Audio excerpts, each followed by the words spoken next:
Hello everyone, welcome back to my channel mom and child bond. जैसा कि आपको पता ही है कि ये चैनल महिलाओं, लड़कियों और छोटे बच्चों की से संबंधित समस्याओं के लिए ये चैनल। यदि किसी को कोई भी समस्या है स्वास्थ्य को लेकर के, तो वो हमें कमेंट कर सकता है ताकि हम उस समस्या पे एक बेहतर वीडियो आपके सामने ला सकें। आज का ये वीडियो फिर से छोटे बच्चों के लिए ही है। नवजात बच्चों में ये समस्या अक्सर देखी जाती है। बच्चों को जन्म के साथ में ही 2 या 3 महीने के बाद से लेकर के 1 साल के बच्चों तक ये समस्या अक्सर देखी जाती है। हमने अक्सर नोटिस किया होगा कि जब बच्चा छोटा होता है, 3 से 4 महीने का बच्चा होता है, तो बच्चे के सिर पे इस जगह पे एक पीले रंग की परत जम जाती है। कुछ केसेस में ये परत अपने आप ही ठीक हो जाती है, लेकिन कुछ केसेस में ये इन्फेक्शन बहुत ज़्यादा बढ़ जाता है, क्योंकि हम उसे इग्नोर कर देते हैं, हम उस पर ध्यान नहीं देते हैं। तो बच्चों की वो जो परत होती है वो और ज़्यादा मोटी होती जाती है। बहुत ज़्यादा इन्फेक्शन होने पर तो वो डॉक्टर के द्वारा ही ठीक किया जा सकता है, लेकिन जब वो परत हल्की है तो हम उसे कुछ घरेलू ट्रीटमेंट के द्वारा भी ठीक कर सकते हैं। कुछ घरेलू उपाय उसमें सबसे पहला है नारियल का तेल। नारियल के तेल में एंटीबैक्टीरियल गुण होते हैं। अगर आप अपने बच्चों के सिर पे नारियल के तेल से हल्का सा मालिश करें, आपको नाखूनों का यूज़ नहीं करना है।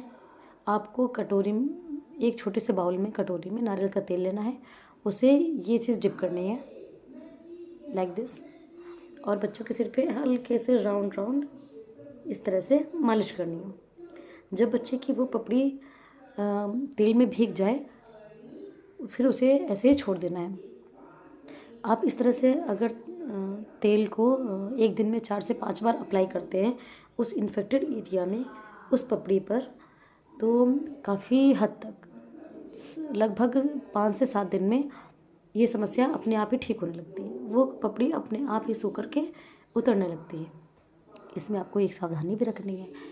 बच्चों को कभी भी क्रैडल कैप की समस्या होती है, आप बच्चों को नारियल का तेल लगा रहे होते हैं, तो आपको उसे नाखूनों से नहीं घिसना है। आपको इस चीज़ का इस्तेमाल करना है। नाखूनों से घिसने में बच्चों के सिर में घाव हो सकता है, बच्चों का वो इन्फेक्शन और ज़्यादा बढ़ सकता है। इसलिए कभी भी नारियल का तेल लगाएं तो इस चीज़ का ज़रूर ध्यान रखें कि हमें उंगलियों के पोरों का इस्तेमाल करना है, नाखूनों का इस्तेमाल नहीं करना है। नाखूनों का इस्तेमाल करने से वो समस्या और भी बढ़ सकती है। दूसरा है बच्चों का सिर नियमित तरीके से धुलना। बच्चों के सिर को नियमित तरीके से धुलने से भी हम इस समस्या से निजात पा सकते हैं। आप बच्चों के सिर पे मसाज करते हैं तेल से, वो स्कैल्प तेल में भीग जाती है। उसके बाद आपको उसे एक माइल्ड शैम्पू से या बेबी शैम्पू से आप उसे धुलना है। धुलने के बाद वो गीली होकर धीरे धीरे धीरे करके वो अपने आप 5 से 7 दिन में अपने आप निकल जाती है। इसके अलावा अगर बहुत ज़्यादा ठंड है, बच्चों का सिर हफ्ते में 2 बार हम नहीं धुल सकते हैं, तो इस समस्या से हम कैसे निजात पाएँ? बहुत ज़्यादा ठंड में जब हम बच्चों का सिर हफ्ते में 2 बार नहीं धो सकते हैं, तो इस समस्या से छुटकारा पाने के लिए हम क्या करें? इसके लिए एक बहुत ही आसान तरीका है। आप एक कटोरी में हल्का सा गुनगुना पानी लें और उसमें आप कॉटन बॉल या रुई को आप राउंड कर लें। उसके अंदर से डिप करके उसको अच्छे से भिगो के हल्का सा निचोड़ करके, और आप इन्फेक्टेड एरिया पे आपको धीरे धीरे क्लीन करना है। जब आप इस तरह से धीरे धीरे क्लीन करेंगे तो बहुत ज़्यादा ठंड में जब आप बच्चों का सिर नहीं धो सकते हैं,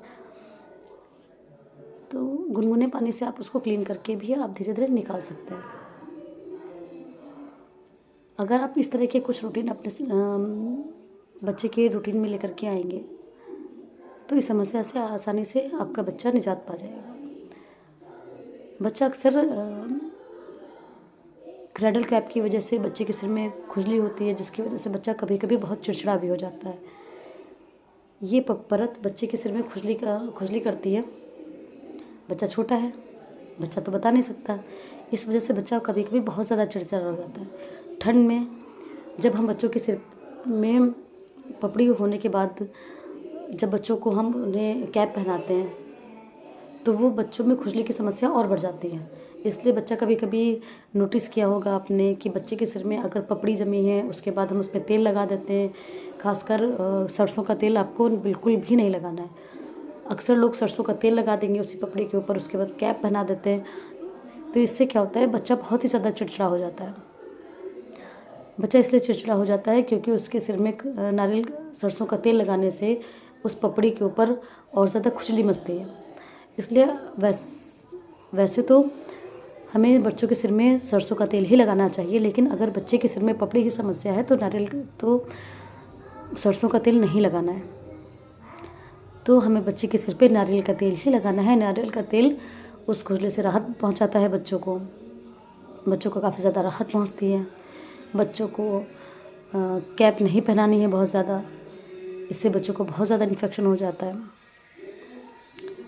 आखिरी क्रैडल कैप से बच्चों को निजात दिलाने के लिए अगर पपड़ी इतनी ज़्यादा बढ़ गई है, इतनी ज़्यादा परत मोटी हो गई है कि उसके साथ में बच्चे के बाल जड़ से निकल रहे हैं, अगर बच्चों के सिर में क्रैडल कैप की समस्या बहुत ज़्यादा बढ़ गई है, बच्चों के सिर में जमने वाली परत बहुत ही ज़्यादा मोटी हो गई है, तो इस स्थिति में आप खुद से डॉक्टर ना बने।